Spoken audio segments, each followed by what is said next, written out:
The drama keeps on coming, especially at the top of the Premier League, where I've just seen Man City come from 3-1 down to get a 3-3 draw at Everton. So much to talk about there. But of course, this is mainly to look back on Manchester United's dramatic 3-2 win themselves against Liverpool yesterday. But I just want to say a couple of things about the Everton game. I can't believe there wasn't a penalty given for Everton when I think they were maybe 3-1 or 3-2. I think it was 3-2 at the time, actually, when one of their players gets hauled to the ground by Bernardo Silva.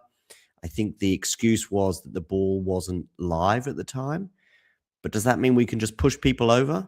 Because if I push you over, you fall, and then the ball the ball is live half a second later, I've impacted your ability to put your head on the ball, right? So that's just wild.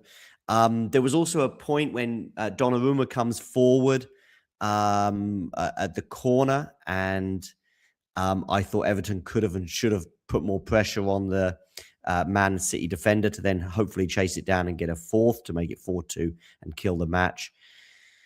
Also, Man City fans leaving at 3-1 was just wild, absolutely wild. You know, one goal, which is all it took from Haaland to make the match alive again. And as they were leaving, that happened. And they, of course, flocked back in. I thought that was just disgraceful. I don't know if I saw United fans doing that at 3-1 down when we were chasing league titles under Ferguson, I would have been furious with those charlatans. And wonder how big that goal, that equalising goal may well be, because I don't think Arsenal will win all their games, especially that match at West Ham. Anyway, I digress. We are here to talk about Manchester United, and we are here in particular to reflect on the win that we had yesterday. I think it was. I know it was over Liverpool, 3-2.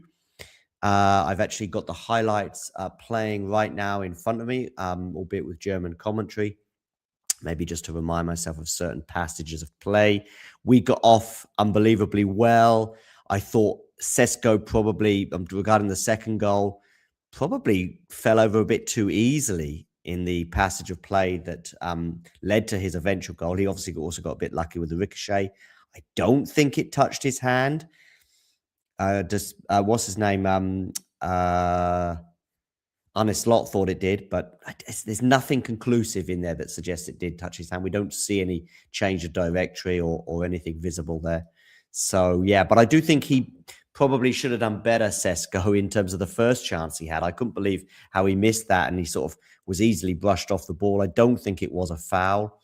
And if it was a foul, of course, it could well have been a red card. But that is by the by. We get off to a flyer. Liverpool are all over the show.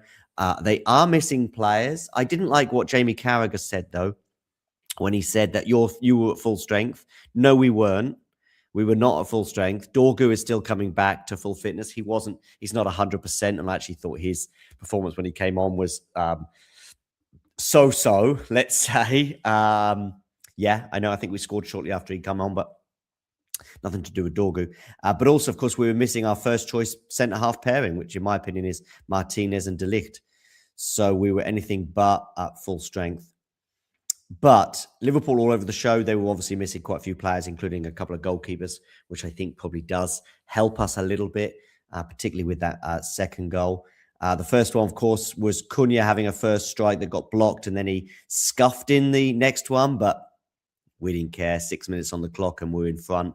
And Cunha right now, of the four forward players, where we sort of permed three from those four, don't we? With Mbeumo, Sesko, and Ahmad, sort of the other options going forward. Cunha is the only absolute certain starter. And we're going to get into a story about Cunha shortly after we still reflect on this win. Of course, it did take a deflection, so a little bit fortuitous. But honestly, we were well worthy of our 2-0 lead in the opening stages of the match. It came off, I think, McAllister, wasn't it? Yes, the first goal. And McAllister had a poor 45 minutes, but there were so many Liverpool players. Van Dijk as well, regarding the second goal in particular, didn't have his best day at the office. And in fact, his career would appear to be on a downward spiral. I don't see Jamie Carragher talking about the football leaving you regarding his performances at the moment. As I see just a replay, I actually thought as well that Fernandes was going to get an assist and it was really an assist, wasn't it, for the Sesko goal? But probably just because the keeper Woodman gets his hand on it, I guess that means that it then sort of becomes a header and then a rebound sort of thing. But anyway, I remember gleefully thinking that was the equaling of 20 assists, but no big deal. More important was that we were 2-0 up. Now, what happens at the beginning of the second half? Of course, Sesko picks up an injury. I think I couldn't believe the debate over whether he was fit or not and was a tactical decision. No, him coming off and Ahmad coming on was purely because Sesko was hurt.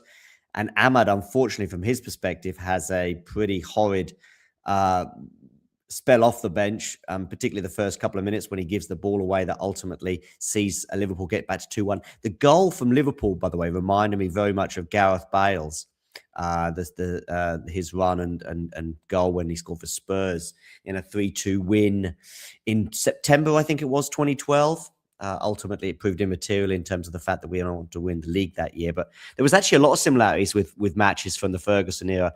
This match with Liverpool, who remembers that one with the Berbatov hat-trick when we were seemingly in control, 2-0 up, and Liverpool over the show, and we're dominant, and then we let them back in the match.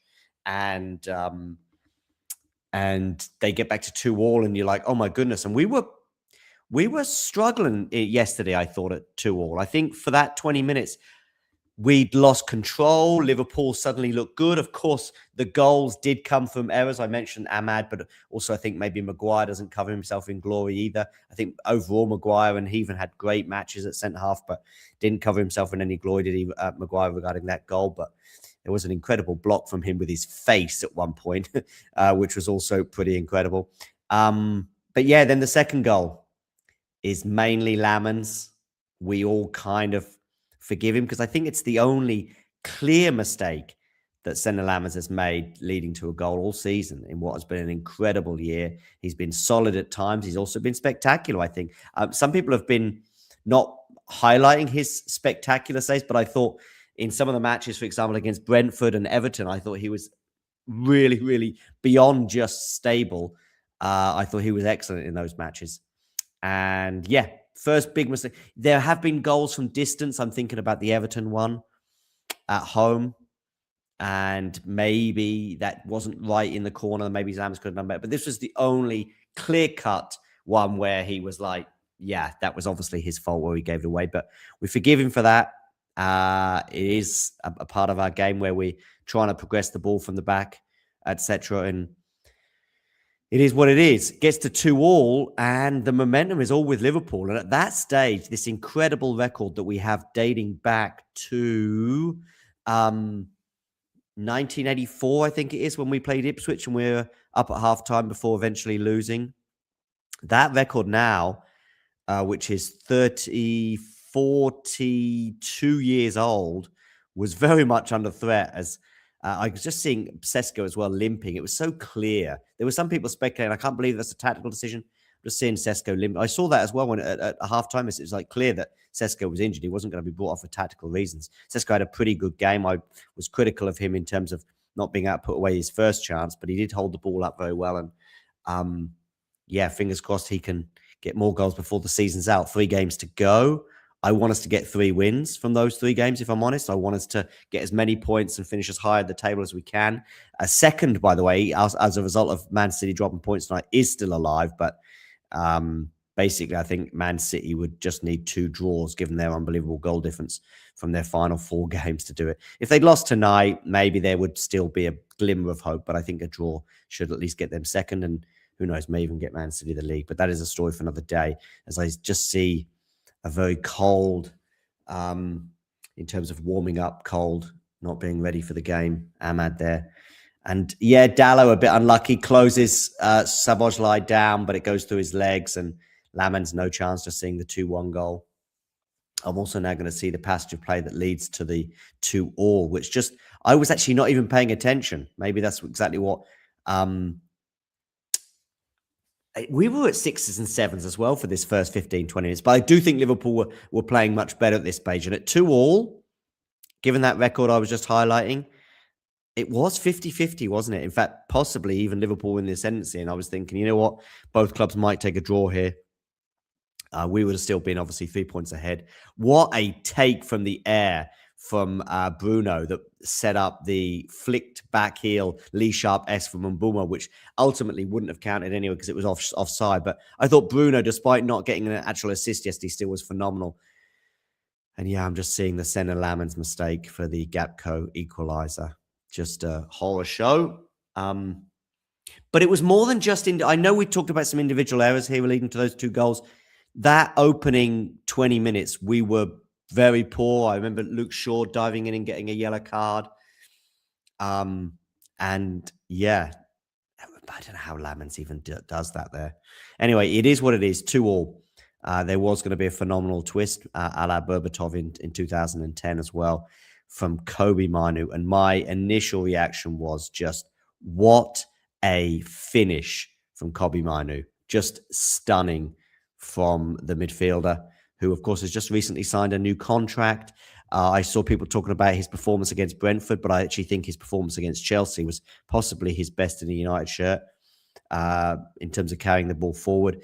This Jekyll and Hyde headline on the analyst here is quite interesting because, yeah, there's also been some speculation. Oh, there was also the Casemiro header as well at 2-2. I thought, here we go. Casemiro's going to get another header and soar towards double figures this season in terms of his goal output. And tell you what, talking about making improvements to the midfield, well, we're actually going to lose something initially. So we've got to at least make up. And the biggest thing regarding Casemiro that I think is going to be the most difficult is the goal output. And it's the one thing I'm just seeing Kobe Niners. What a finish from Kobe. Unbelievable. Also seeing what the Athletic was saying today about nobody was interested in him last summer when United were ready for offers as low as potentially 40 million. So it wasn't just United not rating him. There was also some big clubs that were sort of mooted their interest. But the Athletic reporting the fact today that actually there was a lot of doubts from other clubs as well regarding Kobe. And yet now he seems certain to go to the World Cup for England. And it looks like he's going to be a regular in the United side for the next few years to come. I'm just seeing Dorgu as well, who looked more like the Dorgu for the first 15 months of his first 12 months at United. I thought he's had an excellent December and January, Dorgu, and we're remembering that fondly and culminating, obviously, in that excellent goal against Arsenal. But the first 10 or 11 months for the Dane were pretty horrendous, and it was more like that Dane in the 15, 20-minute cameo he had yesterday than the unbelievable performances we saw from him. XG yesterday, by the way, just showed how dominant United were. Our XG was 2.14 from 18 shots. Interestingly, Liverpool dominated the possession 62-38. Didn't feel like that, but it may well have been aided and abetted by that 20-minute spell at the beginning of the second half. Okay, moving on. There was this interesting article, by the way, that was in the Times today about United. Are United worse, actually, under Carrick than Amorim? And I think it's mainly related to the XG that United were performing under Amorim. And we remember some excellent performances that just didn't yield the goals and the results that they should have deserved. I'm thinking in particular the Bournemouth home match, which was 4-4, where I think Bournemouth had 4 chances and scored all 4, and we had probably a dozen chances and just wasn't able to convert those despite scoring 4. That one certainly springs to mind. Aston Villa away as well when we lost 2-1, but I think we're the better team. Maybe even Arsenal at home, and on the opening day, I thought we were unlucky to lose that. So there were performances for sure under Amorim that didn't get the results they deserved. As for the Carrick performances, there's still question. I understand the question marks. I do, because the performances, the first 2 matches we know were unbelievable. But if I score the performances out of 10 from the Michael Carrick tenure, beginning with the Man City game, you're looking at a 10 or a 9 out of 10 for the game against Man City, Against Arsenal, I'm going to give it an 8 because although the result was phenomenal, Arsenal did dominate that for spells and we were hanging on at 2-1 and maybe a little bit fortunate to go up. But listen, you win 3-2 at home to the league leaders and potential champions, then yeah. The performances against Fulham and Spurs were quite similar, I think, in terms of the fact that they weren't amazing, but we got the job done. 10-man Spurs certainly helped. And in fact, until they got a red card, it was very much a 50-50 against a side that may well end up getting relegated. Let's not forget that. Although I actually do fancy Spurs now to stay up that week. This weekend, I think, was huge for them, winning at Villa and Arsenal. Sorry, West Ham losing at Brentford 3-0. The performance against Fulham was not great. I think, there was a couple of refereeing decisions you could argue went our way, and we've obviously got a late winner from Sesko in that one. But I'll give those two performances maybe a 6 out of 10 for grit, determination, and getting the job done. West Ham, we were poor. I think West Ham were probably the better team and unlucky not to win that, so I'll give that one a 5 out of 10. The Everton result was very similar performance in a way to the Spurs and Fulham one. It was all about getting the result. Tough place to go, as of course we saw from Man City tonight. So I'll give that one a 6 out of 10. Palace at home was probably as bad as the West Ham one. I mean, another refereeing decision perhaps went in our favour. So I'll give that a 5 out of 10. 4 out of 10, maybe even 3 out of 10 for the Newcastle visit. They go down to 10 men, and a bit like the Everton at home under Amorim, we don't take advantage of that. And it was such a poor second goal to give away, in my opinion. Performance against Villa, I'll give that a 7 out of 10. I actually thought against Bournemouth, we were excellent and really unlucky not to take all 3 points there. And actually on this occasion, I think some refereeing decisions clearly went against us. And so I'll give that one maybe a 7.5 out of 10. Just the result was just not quite there. Chelsea, we were poor, and that's where I think some of this XG argument in this article in the Times is probably honing in on the one I highlighted to you before, this one here by Bill Edgar. Because against Chelsea, I think Chelsea were very unlucky to lose that one. And again, I think all about the result. I give that a 6 out of 10. Leeds at home was dreadful, 5 out of 10. Leeds dominated us for the first half. In fact, it wasn't until we went down to 10 men that we started to look better. Brentford, I thought we were poor and lucky to get the win. 6 out of 10, I'll give that, though, because it is a good Brentford team. And I'll give it a 7.5 for yesterday. It would have been 8 or 8. I mean, at 2-2 yesterday, this is how fine the margins are and how emotional this sport that we both love and hate at the same time. At 2-2, I'm thinking, this is bad for the Michael Carrick campaign to be manager. And yet, ultimately, we win the match, and all the pundits today are saying, give him the job, give him the job. Which, by the way, regarding some of those pundits, I saw Shay Given saying, why didn't they just give him the job? Why didn't they? And I also saw, can't remember his name, he's on 5 Live on a Monday night, journalist, who I just don't think watches Man United enough. I mean, he just said that Casemiro didn't have a great first 2.5 years, and it's only the second half of this season. You didn't see Casemiro clearly under Erik ten Hag in his first season, because Casemiro was phenomenal that year, capping it off, obviously, with the headed goal in the Carabao Cup final against Newcastle. And again, today, he obviously doesn't remember the Ole Solskjaer example, or the Ole Gunnar Solskjaer tenure, because he drew some comparisons, but he missed off the biggest example of all, which was the moment that we gave Solskjaer the job was when things started to spiral. And who knows, maybe we would have done the same with Carrick this year if we'd have given him the job in March or April before Champions League was secure. And right now, I know Champions League is secure, and I'm very optimistic about our chances of finishing third. Probably one more win will do it, especially as Liverpool have got to play Villa in the run-in. Let's have a look at the Premier League table right now. But yeah, you just don't need to give it to Carrick. Even now, I don't think we need to.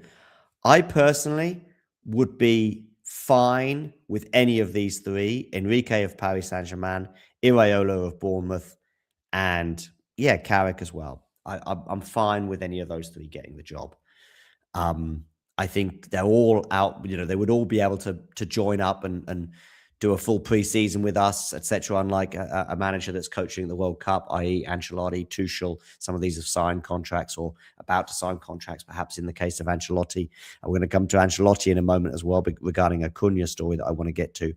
But just before that, just to sort of finish off this United-Liverpool match and Carrick, yes, it has to be him edging a little closer.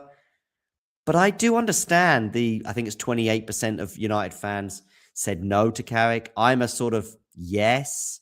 But we also know it's a yes in the wake of, we know we're not going to get Jurgen Klopp or Pep Guardiola. That's just never going to happen because of where they've been over the last 10 years, despite what Andy Mitten says about Pep Guardiola.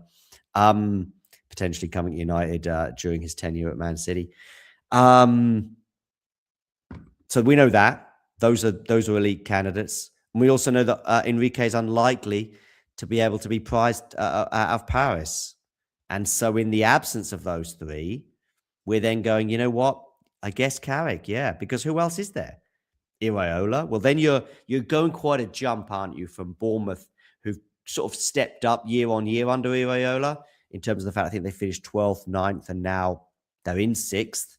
Who knows whether they finish in 6th or not? I think it'll be a big jump for them to finish top 5. Hence, Aston Villa resting all those players yesterday ahead of their Europa League semi-final second leg against Forest.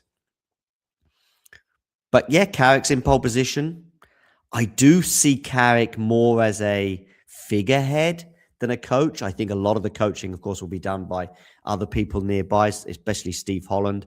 I think a lot of the routines we might be seeing from corners. We saw another one yesterday that didn't come off against Liverpool, but we've seen that routine 2 or 3 times, and including resulting in a goal against Spurs. And so, yeah, I do think that Steve Holland needs to take a lot of credit. And yeah, this coaching setup, we take it into next season. We see where it goes. Maybe Carrick can be the next Mikel Arteta. I don't think so. But then, do I think we win a Premier League or a Champions League under Iraola? I love the football that Iraola plays. I think it would suit us well. I think it would suit the personnel that we have as well. He may even be able to bring some of Bournemouth's best players with him as well. And yeah, well, of course, we do have areas of the team that need some surgery, none more so than the open heart surgery I think that's required on the centre of the park in the midfield. Okay. Shall we move on to some news from today, which is as follows. So the CBF, that is the Confederação Brasileño Futebol, I think. Excuse my Portuguese. And Manchester United have reached an agreement for Matheus Cunha to be rested for the final 3 matches of the season. I would be stunned if this actually has been agreed to. I'd be stunned. Especially the 3 matches. Maybe they could come to an agreement and say, look, we won't play him in all 3, or we won't start him in all 3, or maybe if we get 3rd secure in the next match or so, yeah, maybe. But for me, as I highlighted earlier on, he is the first, he's certainly the first name on the team sheet when it comes to the front 3. In fact, I was on one of these websites earlier on today, looking at, our potential team for next year. And this is the team I drew up, at least in terms of the personnel that we have so far. These are the only players I feel comfortable about starting in our first match of the 26-27 season. And of course, there's huge question marks over the fitness of De Ligt especially, but Martinez as well, who's often picking up injuries. Cunha is in there. He's one of the, I would never call someone untouchable, but he's the one member of that front 4 players where we normally perm 3 from those 4, who I feel very comfortable about. I do see Dorgu going forward as being a squad player, personally. I do want to do a show in the future about comings and goings this summer and who I'd like to see come and go. But yeah, I'm happy with Dorgu to stay at the club and be a squad player. filling at left back, filling at left side of attack, especially against more dangerous opponents, especially away from home, maybe in the Champions League. He could be in the front three, for example. He's a bit more defensive-minded. But Cunha is an absolute certain to start. And even if we've got Champions League assured, and even if it's looking set for us to get a top 3 spot, I'm a long way away from being happy with this. It might even be nonsense. It might be. Bruno Andrade is the journalist behind this. I might even try and seek him out and see if I can get him on the show. And there's also a footballer, by the way, by the same name. Joined the academy of Queen's Park Rangers. But yeah, anyway, Bruno Andrade looks like he's a journalist for ESPN. And he's written this story about how ESPN Brazil, I should probably add. He's written a story about how this is the case. He might even be Portuguese himself, Bruno Andrade. Anyway, not sure. That is all conjecture and not really important. In a tense moment, it begins this article, by the way, which was written earlier on today, and with various other players as well. So it looks like it's not just Cunha, because they're worried about him needing. Look, so I'm just reading this. The CBF and Manchester United have come to an agreement that Matheus Cunha will be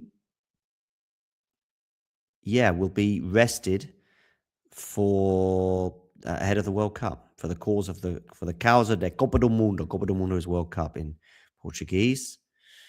I have some Portuguese awareness. I have studied it a little bit on top of my Spanish.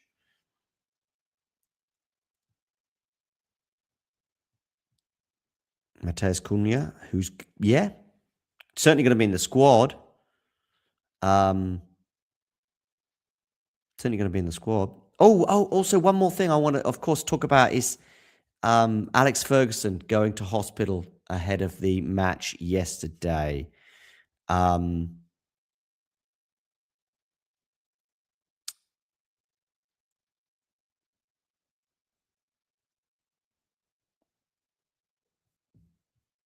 Is that 2007? Sorry, yeah.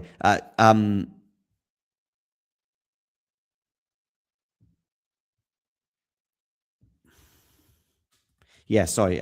Ferguson going to hospital. I'm just going to see if there's any update on Ferguson, because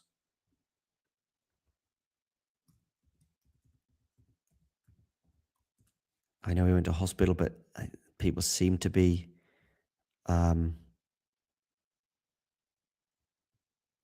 optimistic about his well-being. We'll see. Fingers crossed everything's all right. I don't see any update on him at the moment. But fingers crossed he has a speedy and full recovery from whatever illness it is that caused him to be hospitalized yesterday. I believe that it wasn't too serious and it was just precautionary. And of course, it was just ahead of the game. I did see this from Cantonar Collars, aka Larry. I do like this Twitter account, so do give it a follow. The fact that Alex has been in hospital for over 24 hours is concerning. It may be precautionary, but at 8-4, you never take these things lightly. Hoping for a positive update soon. Yeah, fingers crossed we get some good news regarding that. Just coming back to this story regarding Cunha and the article in ESPN Brazil. According to the journalist, United are going to do Ancelotti a favor. Let me just bring up the article again. Quebrar o galho is to do a favor, I think. And ESPN has learned that the CBF has reached out to the Confederação Brasileiro Federação, has reached the Brazilian Federation, has reached, it's a bit like our English FA, has reached an agreement with United to rest Cunha for the final 3 matches of the Premier League so that he can fully recover. But he's not even injured.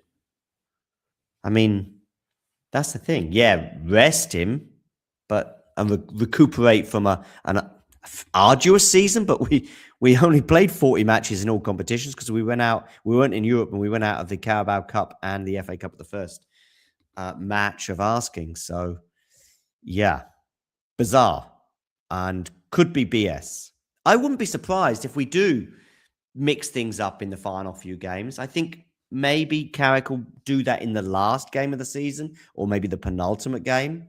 I think he'd be keen to get 3 more points on the board and pretty much a sure third spot, which I think we just need 1 more win to do that. Not technically, we need 4 points to get that spot. Let me just check. 6 points between us with 9 to play for. So with our goal difference, particularly compared to Liverpool, I think if Liverpool won 3 games and we only won 1, I think with their goal difference, they would end up overtaking us because their goal difference is 12 at the moment, ours is 15. But if we won 1 match and lost 2, likely is that our goal difference would go down. And in that same spell, Liverpool's would obviously go up with 3 wins. But Liverpool have to play Villa. And Liverpool have to play Chelsea, by the way. But Chelsea are just in free fall, losing again today, 3-1 at home to Forest. And I think Forest are now safe. If we look at this, 42 points. I do think 42 is a golden figure for the relegation contenders, if you like. I think 5 points from the last 3 games for Spurs probably keeps them safe. And like equally, I think 2 wins for West Ham from their final 3 games keeps them safe. West Ham Arsenal is a game I think Man City fans will be circling, just like Arsenal fans were probably circling this match at the Hill Dickinson in so many ways. So I can see West Ham getting a draw, but of course now the goal difference is very much in Arsenal's favour after they won 3-0 at Fulham this weekend. Anyway, listen, that's the Premier League title race. I want to get back to Man United with a couple more things before we wrap up. Yeah, let me know in the comment section what you think about this Matheus Cunha story. Is it just rubbish? Is it just BS? Maybe the Brazilian Federation want to do something like this. Maybe. But that doesn't mean it will happen. And I let's watch this space. I have seen some people already dismissing it as a story anyway. And yeah. Oh, this is funny. So the Man City fan who drank from the Arsenal bottle's reaction to that City crumble. Well, they did crumble, but they also responded by getting 2 late goals to get the draw. Yeah. Oh, something else I want to talk about is there was a thing doing the rounds today on Gary Neville's commentary. There's been a lot of sometimes justified criticism of Gary Neville. One of the things I'm not sort of too preoccupied about regarding Gary Neville's commentary is whether he's supportive enough of the club. As somebody who works in the media, I think his job is to evaluate as impartially as he possibly can. Of course, as a United fan and a legend in so many respects of the club, that's obviously quite difficult. But I responded to this today, which a few people said, just look at Gary Neville's reaction when we scored those goals against our biggest rivals. He actually celebrates the first one like this, but it's 6 minutes in and you're working in the media and he gets heavily criticized for overly celebrating. Secondly, it's still early on, and I was pretty happy with those first 2. I was mega happy, but I'm not doing that job. Thirdly, and most importantly, did I say a secondly? I don't know. But also, they deliberately cut this video so they didn't show his reaction to the 3rd goal, which was clearly the biggest one. It's the one that made me do more cartwheels than the first 2, that's for sure. And of course, given the nature of the match and that how late on that goal was, I think it was 77, 78 minutes, that explains it. So I'm not a huge fan of Gary Neville in the way he's portrayed his supposed socialism values. but that is just nonsense. Yeah. Celebrates the first 2 goals. He does it like this, but he's not going wild. And it does cut the celebration to the winner intentionally so to fit the narrative and agenda. There's just far more important things to worry about, to be honest with you. And I'm more bothered by Gary Neville buying up media channels and property around Manchester and making it more expensive for working class individuals that he's supposed to represent. That is more of a concern for me than his non-celebration, supposedly, of some of these goals. And even that seems to be BS. Yeah. By the way, this ESPN article, the more I look at it regarding Cunha, the thinner on details it appears. It doesn't have a quote from anyone other than just putting in inverted commas, hoping to get a favor from United. And it's a pretty short article that lengthens itself by just showing who United's next 3 games are against and the fact that you can watch it on ESPN or ESPN's sister channel, the Disney premium option. So, yeah. Could well be nonsense, this supposed arrangement. I wouldn't be surprised to see Cunha not play all 3, and I know that these deals do get done because maybe United will say, look, we can do something for you here if you don't call him up for some friendlies, for example, in September or October. I mean, I don't think United could ask them not to call him up for any qualifiers in September, October, if they have any, for Copa America or I don't know when the World Cup qualifiers for the next World Cup will begin for Brazil, but I know they can be pretty elongated, despite the one World Cup just finishing.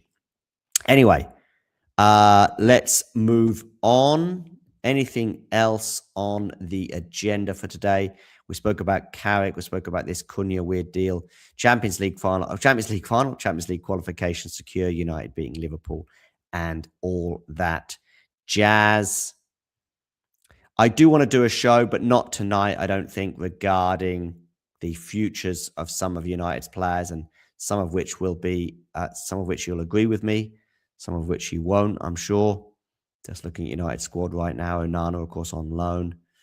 And yeah, I put out a poll today on Twitter because I'm very interested to know, and you can also let me know in the comments, how much money we will have to spend before sales. I saw Jake Davies, a good friend of mine, United fan, and also a tennis fan. And if you like tennis, please give our sister channel, Talking Tennis, a subscribe. But yeah, I saw, actually had a few interactions with Jake today. First of all, regarding Xerxes today, and our views on whether he should stay at the club or not, but also how much money we have to spend. And Jake is of the opinion that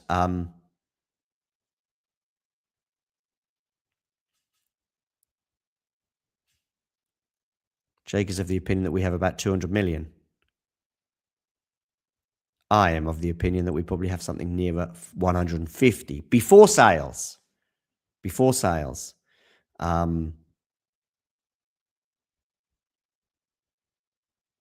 Particularly with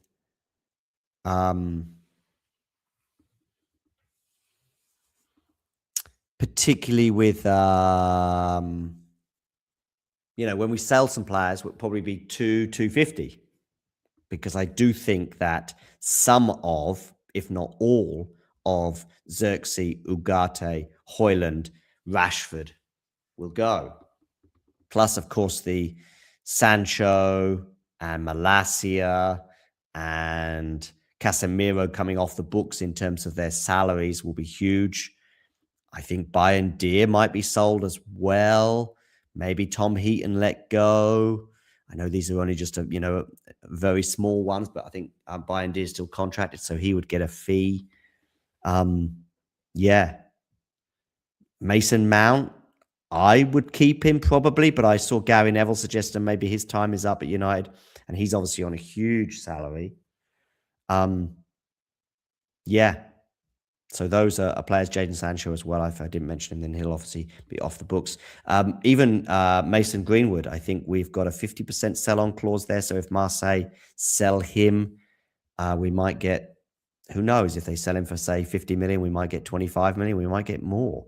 So I do think that overall with player sales, we will probably have somewhere around about 250 million quid. And yeah, I would imagine 150 of that will go on the midfield in the form of 2 or 3 incoming players.